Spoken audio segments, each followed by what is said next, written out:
সুপ্রিয় শিক্ষার্থীবৃন্দ, আমরা আজকে ষষ্ঠ পর্বের electrical technology, transmission and distribution of electrical power বিষয়ের যেটি আলোচনা করব সেটা হচ্ছে আমাদের স্যাগ এবং স্যাগ ক্যালকুলেশন নিয়ে আমরা আলোচনা এর আগেও করেছি এবং আজকেও আলোচনা করব, এবং আমরা ট্রান্সমিশন এবং ডিস্ট্রিবিউশন লাইন সম্পর্কেও আলোচনা করেছি। আসলে স্যাগ বিষয়টি আমাদের অত্যন্ত গুরুত্বপূর্ণ। তো আমরা এখন স্যাগের মূল আলোচনায় চলে যাব। আমরা গতদিনও আলোচনা করছিলাম, আজকে আমরা যে স্যাগ কি কি বিষয়ের উপরে নির্ভর করে, এটি একটি সম্পূর্ণ সবচেয়ে গুরুত্বপূর্ণ। স্যাগ নির্ভর করবে যেটা দুটি সাপোর্ট, দুটি পোলের বা টাওয়ারের মধ্যে যে দূরত্ব, সে তার মধ্যে যেমন নির্ভর করবে, তারপরে এটি আরো নির্ভর করবে যে পরিবাহীর যে প্রস্থচ্ছেদের ক্ষেত্রফলের উপরও নির্ভর করবে, কারণ পরিবাহীর প্রস্থচ্ছেদের ক্ষেত্রফল আমরা জানি যে ভলিউম যত বেশি হবে তার ওয়েট তত বেশি হবে। সেটা আমরা এই কোশ্চেনের সাহায্যেও কিন্তু আমরা আলোচনা করেছিলাম। এরপরে আমরা যে আলোচনায় আসবো সেটা হচ্ছে যে আমাদের আবার রিডিউসিং স্যাগ নিয়ে, এগুলো আমরা আলোচনা করছি, কিন্তু আমরা মূলত এই যে আমাদের সমতল ভূমিতে এটা স্যাগ, এবং আমরা এই ক্যালকুলেশন করে আমরা বের করেছিলাম WL²/8T। এবং এ বাদেও যে এখান থেকে স্যাগ আমরা যে কিভাবে স্যাগ ক্যালকুলেশন ইজ ক্লাস 1 2 কন্ডিশনস, দুইটা কন্ডিশন বা দুইটা শর্তে আমরা স্যাগ ক্যালকুলেশন করি। সেটা কি কি? সেটি হচ্ছে যে আমরা স্যাগ ক্যালকুলেশন করি যেটা হচ্ছে যে when supports are at equal level, অর্থাৎ সাপোর্ট যখন সমতল ভূমিতে, অর্থাৎ পোলগুলো যখন সমতল ভূমিতে, হ্যাঁ এই তো আধা ঘন্টার মধ্যে।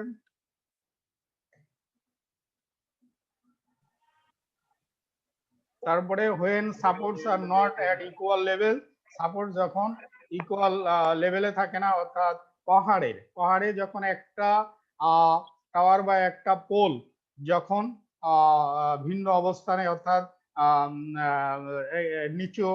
উঁচু নিচুতে যখন অবস্থান করে, সেক্ষেত্রেও আমরা স্যাগ নির্ণয় করি। তো আমরা এই ইকুয়াল ভূমির যেটি, সেটি আমরা কিন্তু যে এই যে এটি আমরা গতদিনকে ডিটেলস ক্যালকুলেশন আমরা করেছিলাম। তো আমি আবারও রিপিট করতে চাচ্ছি, কারণ হচ্ছে আমরা যে এই ক্যালকুলেশনটি একেবারেই আমার যে খুবই ইজি তা নয়, যার কারণে আমরা এটাকে আবারও আমরা আলোচনায় নিয়ে আসব। এবং আলোচনায় নিয়ে আসার জন্য আমি যেটি এখানে আমাদের চিত্রটি তো অবশ্যই আমরা ইংরেজিতে আঁকবো, কিন্তু লেখার সময় তোমাদের আর তোমরা যখন আসবে বাংলা বই কিন্তু তোমাদের সাথেও রাখবে, কারণ অনেকেই তোমরা ল্যাঙ্গুয়েজ গুলো ইংরেজিতে লিখতে নাও পারতে পারো, যার কারণে তোমরা এটাকে হচ্ছে যেটি করবে সেটা হচ্ছে যে এটা ছবি তো ইংরেজিতে আঁকবে, কিন্তু বাংলা বইয়ের সাথে তোমরা মিল রেখেই লেখার চেষ্টা করবে। আর যেহেতু তোমাদের বাংলা এবং ইংরেজি দুটাই তোমরা ব্যবহার করতে পারো, লিখতে পারো, যার কারণে এটা বাংলা বই ব্যবহার করলে সমস্যা নাই, এই জন্য তোমরা বাংলা বইও ব্যবহার করতে পারো। বুঝছেন? আগের দিন কইছি আপনি ফোনে করেন, এবং বই সবাই সাথে রাখবে। আর এখন আমি যেহেতু আলোচনা করছি, আমি তোমাদের কাছে যখন প্রশ্ন করব তখন তোমরা আনমিউট করে কথা বলবে। তা এখন সবাই মিউট করে রাখো, আমি যখন বলবো তখন কথা বলবে, ঠিক আছে? আমি যাকে পারমিশন দিব সেই কথা বলবে।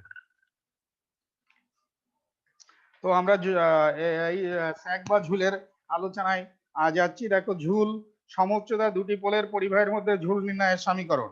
এ ও বি দুটি একই উচ্চতার ছাপড়। এই যে দেখো, এ আর বি এই দুইটা হচ্ছে কি, হচ্ছে একই উচ্চতার ছাপড়, এবং ছাপড় ও পরিবাহের সর্বনিম্ন বিন্দু। এই যে ও হচ্ছে পরিবাহের, দেখো এখানে দেখা যাচ্ছে তো, হ্যাঁ দেখা যাচ্ছে। ও হচ্ছে পরিবাহীর সর্বনিম্ন, বিন্দু। আর প্রমাণ করতে হবে যে সর্বনিম্ন বিন্দু হবে মধ্যবিন্দু। প্রমাণ করতে হবে যে সর্বনিম্ন যে বিন্দুটা হবে সেটাই হচ্ছে মধ্যবিন্দু, কারণ এটা যেহেতু সমতল ভূমিতে আছে, তাহলে এটা সর্বনিম্ন বিন্দুটাই হবে মধ্যবিন্দু। ঠিক আছে? তো এখান থেকে এখন আমরা যে আলোচনায় যাব সেটা আমি যেহেতু চিত্রটি সামনে রেখে আলোচনা করছি, মনে করি এল হচ্ছে, এই যে এল হচ্ছে, এটা বড় হাতের এলও ব্যবহার করতে পারো, ছোট হাতের এল হচ্ছে তোমার বিস্তার বা স্প্যান, এই এ থেকে বি বিন্দু পর্যন্ত যে স্প্যান। হ্যালো, হ্যাঁ আমি আমার চেম্বারে।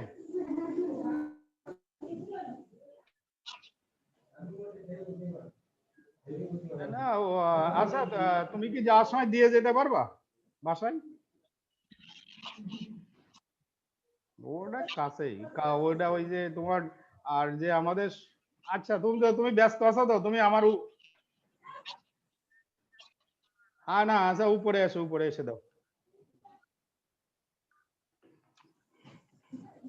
ও দা এল হচ্ছে স্প্যান বা বিস্তার, ডাব্লিউ হচ্ছে প্রতি একক ইউনিট কন্ডাক্টরের ওজন, প্রতি একক ইউনিট কন্ডাক্টরের ওজন। এখন ইউনিট বলতে কি 1 মিটার ধরলাম, বা 1 কিলোমিটারও ধরতে পারি। ইউনিট বলতে আমরা 1 কিলোমিটারও ধরতে পারি, 1 মিটারও ধরতে পারি। প্রতি মিটার আমরা সাধারণত ইউনিটটাকে প্রতি মিটার বলি। প্রতি মিটার কন্ডাক্টরের ওজন। আর টি হচ্ছে টান। তো ধরা যাক বক্রাকার কন্ডাক্টরের উপর হচ্ছে পি একটি বিন্দু। পি এর কোঅর্ডিনেট হচ্ছে, দেখো এক্স আছে, কোঅর্ডিনেট হচ্ছে কি এক্স, এক্স অক্ষ আর ওয়াই অক্ষ, এটা তো আমরা বুঝি তাই না? মানে নিচে উপরের দিকে হচ্ছে ওয়াই অক্ষ, আর হচ্ছে হরিজেন্টাল দিকে হচ্ছে এক্স অক্ষ। তো এখানে হচ্ছে ও পি এর উপর দুটো বল ক্রিয়া করে। প্রথমত ও বিন্দু হচ্ছে আমাদের ও বিন্দু হতে x/2 দূরে, দেখো একটা WX দেওয়া আছে না, WX দেওয়া আছে। এই WX দেওয়া আছে। এই WX হচ্ছে, এটা একটি ওয়েট, কারণ এখানে x হচ্ছে দূরত্ব, তাহলে এই দূরত্বের সাথে W গুণ করলে এখানে এখানকার যে ওজন বা বল এখানে পাওয়া যাবে। আচ্ছা, দ্বিতীয় ও বিন্দুতে টেনশন হচ্ছে, দেখো টেনশন হচ্ছে টি, উল্টা দিকে দেখো টেনশন আছে, কি আছে, টেনশন হচ্ছে টি দেওয়া আছে। তো টেনশন হচ্ছে টি। তো এখান থেকে এখন আমরা ও বিন্দুতে উল্লম্ব বল বা আনুভূমিক বল সমান হলে আমরা পাই,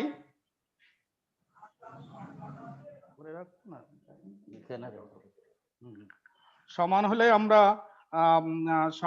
আমরা পাই হচ্ছে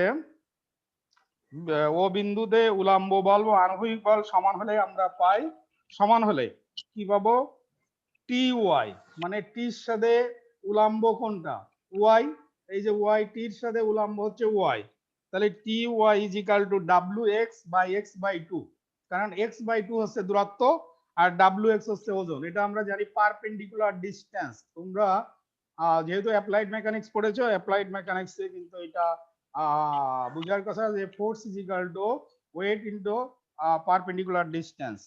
পারপেন্ডিকুলার ডিসটেন্সে তাহলে টি ওয়াই, টি মানে ওয়াই আছে একটা পারপেন্ডিকুলার, আর WX এর সাথে দেখা একটা দূরত্ব আছে, সেটা হচ্ছে x/2, এজন্য x/2। তো এইটাকে এখন y ইজ ইকাল টু আমরা কি লিখতে পারবো, WX স্কয়ার বাই 2t। তাহলে আবার x ইজ ইকাল টু আমরা জানি কি L/2 যদি আমরা ধরি এবং y ইজ ইকাল টু যদি s ধরি, তাহলে আমাদের কি হবে, s is equal two x এর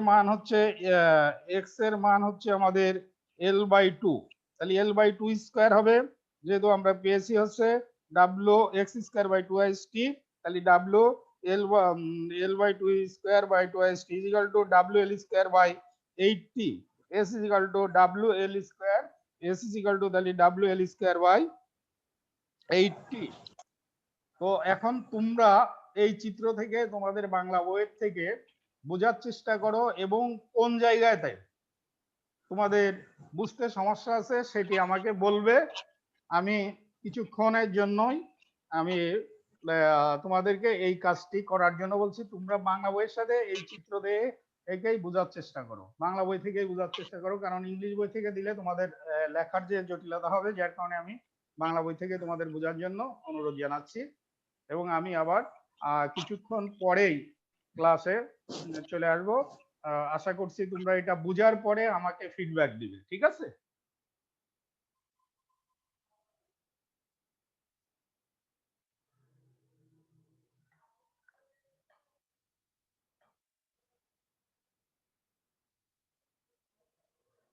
আর সবার কাছে আমার অনুরোধ, তোমাদের বাংলা বইটি সবসময় তোমরা তোমাদের সাথে রাখবে।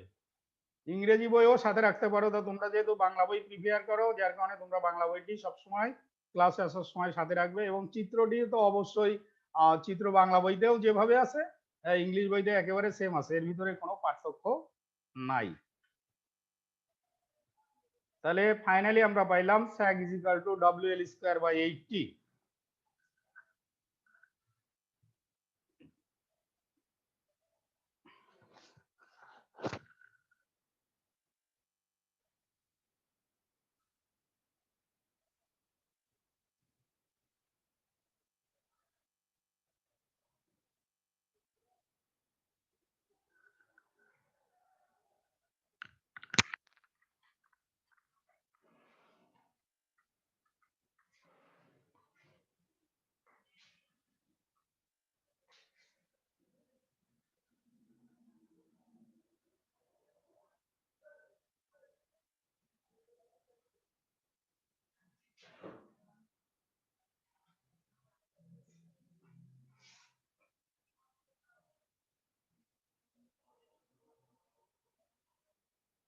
কে বুঝতে পেরেছো সে আগে বলো।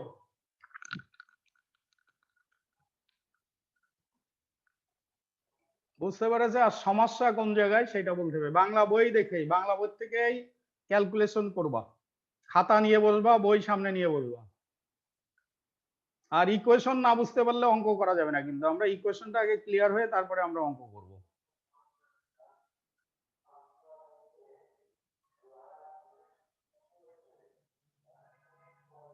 তো আমি এখানে দেখছি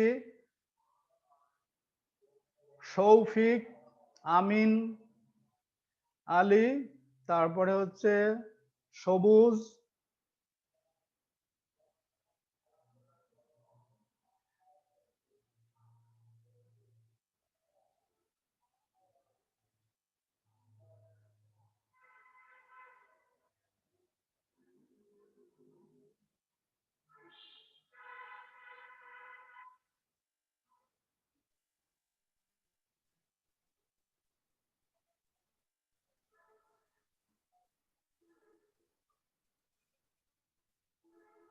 আমার লেকচার কিন্তু বাংলাতেই থাকবে, ইংরেজিতেও থাকবে, কিন্তু ইংরেজিতে কমই থাকবে। আমি তোমরা বোঝার চেষ্টা করবো। তো আমি মনে করছি যে আমরা এই স্যাক ক্যালকুলেশন আবারও তোমরা আগামী দিন বাসাতে প্র্যাকটিস করবে এবং উদাহরণের অঙ্ক করে আসবে স্যাগের আর হচ্ছে সমতল ভূমির। আর আমি আগামী সোমবার 12টায় আবার তোমাদের ক্লাস নিব। হ্যাঁ, এবং সোমবার, হ্যাঁ সোমবার 12টায় আমি তোমাদের ক্লাস নেব, এই আহ্বান জানাচ্ছি এবং তোমাদের সকলের সুস্বাস্থ্য মঙ্গল কামনা করে আজকের ক্লাস এখানেই শেষ করছি। সকলকে ধন্যবাদ।